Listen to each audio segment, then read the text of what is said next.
अस्सलाम वालेकुम वीवर्स, कैसे हैं आप लोग। मुझे उम्मीद है आप लोग खैरियत से ही हैं। आज उर्दू के इस सबक में हम पढ़ेंगे उर्दू अल्फाज़िदें। ये अल्फाज़िदें होती हैं। अल्फाज़िदें यानी जो लफ्ज़ एक दूसरे के बिल्कुल मुतज़ाद हों, ऐसे अल्फाजों को अल्फाज़िद कहते हैं। जैसे इस तस्वीर की मदद से हम समझेंगे। देखिए यहाँ पर इस तस्वीर में एक जो बॉल है टेबल के ऊपर रखा हुआ है, एक बॉल टेबल के नीचे।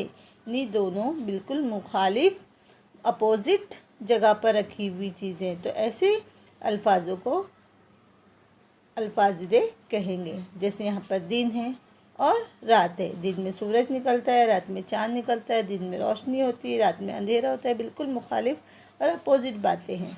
अब जैसे यहाँ पर एक बच्चा साफ़ सुथरा है और दूसरा बच्चा गंदा है, ये भी बिल्कुल मुखालिफ और अपोजिट बातें हैं।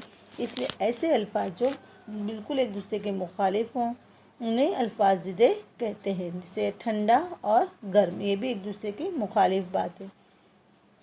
अंदर बाहर, अंदर बाहर, ये भी एक दूसरे के बिल्कुल मुखालिफ है। कम ज़्यादा, ये भी अल्फाज़िदे हैं। दाएं बाएं,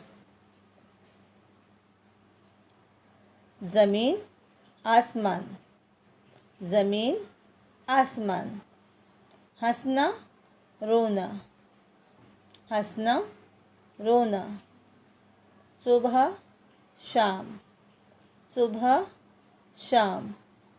काला सफ़ेद, अव्वल आखिर,